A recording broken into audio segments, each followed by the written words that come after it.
নমস্কার বন্ধুরা, দীপালিস কিচেনে আপনাদের সকলকে স্বাগত জানাচ্ছি। চলে এসেছি আজকে আবারও একটি ভিডিও নিয়ে। আজকে আমি ভীষণই সুস্বাদু আর হেলদি টিফিন বা জলখাবারের রেসিপি শেয়ার করেছি। তো ভিডিওটি শেষ পর্যন্ত দেখার অনুরোধ রইল। আশা করছি রেসিপিটি আপনাদের ভীষণ ভালো লাগবে। তো এই রেসিপিটি বানাবো, তার জন্য এক বাটি সুজি নিয়েছি। আর এই সুজি দিয়েই কিন্তু আজকের এই হেলদি রেসিপিটি তৈরি করে নেব। তো এখানে আমি মিহি দানার এক বাটি সুজি নিয়েছি। প্রথমেই সুজিগুলোকে শুকনো কড়ায় 2 থেকে 3 মিনিট ভেজে নেব।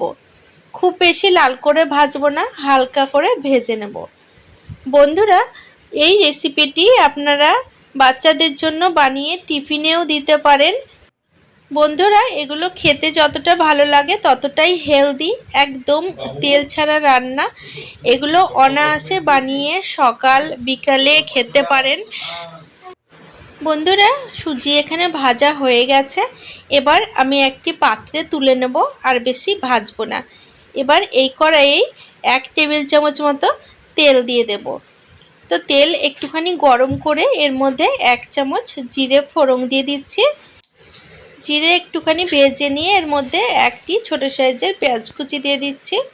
পেঁয়াজ 1 মিনিট মতো নাড়াচাড়া করে নেব।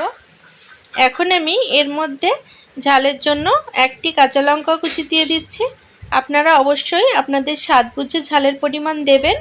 আর এখানে একটি ছোট সাইজের গাজর গ্রেট করে রেখেছিলাম, সেগুলো দিয়ে দিলাম। এবার সমস্ত উপকরণ বেশ ভালো করে ভেজে নিতে হবে।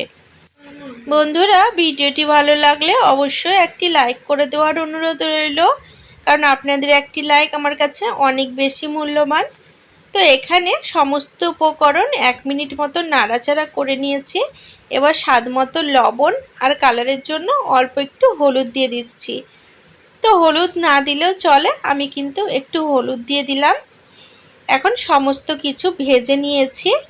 এবার নামানোর আগে অল্প একটুখানি ধনেপাতা কুচি দিয়ে নাড়াচাড়া করে এগুলোকে নামিয়ে নেব। বন্ধুরা, ভিডিওটি ভালো লাগলে অবশ্যই আমার সাথে থাকবেন। আর আমার সাথে থাকার জন্য চ্যানেল সাবস্ক্রাইব করে পাশে থাকা বেল নোটিফিকেশানটা অবশ্যই অন করে রাখবেন, তাতে পরবর্তী ভিডিও নোটিফিকেশানগুলো সবার আগে পেয়ে যাবেন। এবার আমি একটি পাত্র নিয়েছি, এই পাত্রর মধ্যে ভেজে রাখা সুজিগুলো ঢেলে দিচ্ছি। এবার 1 বাটি সুজির জন্য হাফ বাটি বেসনও আমি এর মধ্যে ঢেলে দিলাম। এবার স্বাদ মতো অল্প একটু লবণ দিয়ে দিচ্ছি। এবার হাফ চামচ চিনিও দিয়ে দিচ্ছি। এবার সমস্ত উপকরণ বেশ নাড়াচাড়া করে মিক্সড করে নেব।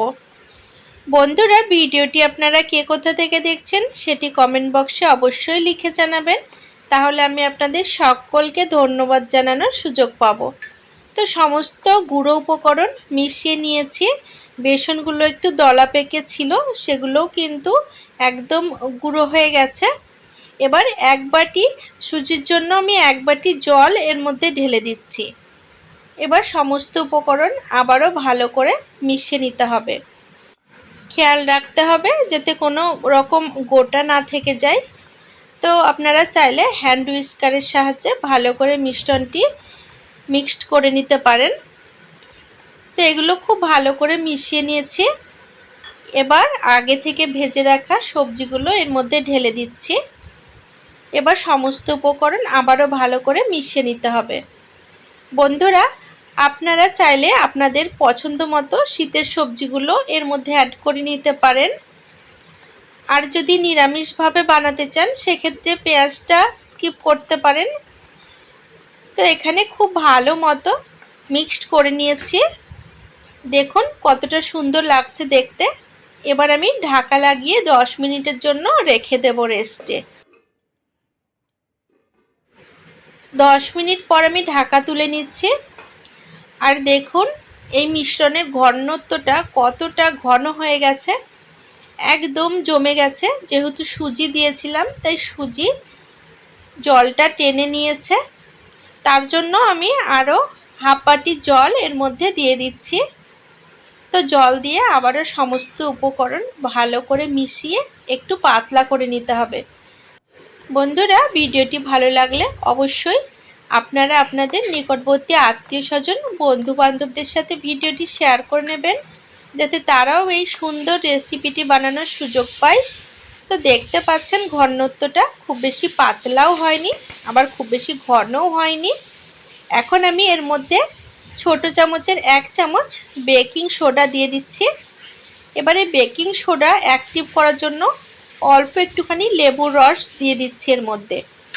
এবার সমস্ত উপকরণ আবারও ভালো করে মিক্সড করে নিতে হবে। আপনাদের ঘরে যদি বেকিং সোডা না থাকে সেক্ষেত্রে ইনো ব্যবহার করতে পারেন, ইনোও কিন্তু খুব ভালো কাজ করে। এখন ব্যাটার একদম রেডি হয়ে গেছে। এবার এদিকে সাইডে সরিয়ে রাখছি। এদিকে 4টি ছোট ছোট সাইজের বাটি নিয়েছি। এবার বাটির মধ্যে প্রথমে ভালো করে তেল মাখিয়ে নিচ্ছি। আপনারা আপনাদের ঘরে যেরকম বাটি থাকবে সেই বাটিতেই কিন্তু এগুলো বানাতে পারেন, খুবই সহজে তৈরি হয়ে যাবে। এখন এই ব্যাটারটাকে হাতা চামচের সাহায্যে ভালো করে মিশিয়ে 1 হাতা করে ব্যাটার এই বাটির মধ্যে দিয়ে দেব। আমি কিন্তু বাটিগুলো একদম ভরে ভরে দেব না, অর্ধেকটা করে দিচ্ছি। বন্ধুরা, এই রেসিপিটি বানাতেও ভীষণ অল্প সময় লাগে, তাই সকালবেলায় তাড়াহুড়ো থাকলে ঝটপট সুজির এই হেলদি রেসিপিটি বানিয়ে নিতে পারেন। এটি খেতেও ভীষণ ভালো লাগে। তো এখানে সমস্ত বাটিতে ব্যাটারগুলো ভরে নিয়েছি। এদিকে ওভেনের ওপর কড়াই বসিয়ে কিছুটা জল গরম করে নিয়েছি। এবার এর ওপরে একটি স্ট্যান্ড বসিয়ে দিলাম। এখন এই স্ট্যান্ডের মধ্যে এই থালাটাও বসিয়ে দিচ্ছি। এবার ঢাকা লাগিয়ে 6 থেকে 7 মিনিট ভাপে হতে দেব। তো 7 মিনিট পর ঢাকা তুলে নিচ্ছি। তো এখানে দেখুন এগুলো একদম জমে গেছে। এবার এগুলোকে নামিয়ে ঠান্ডা করে নেব। তো কিছুটা ব্যাটার বেঁচে গেছিলো, যার জন্য আমি এই বাটিতেও সুজির এই ভাপা পিঠেগুলো বানিয়ে নিয়েছি।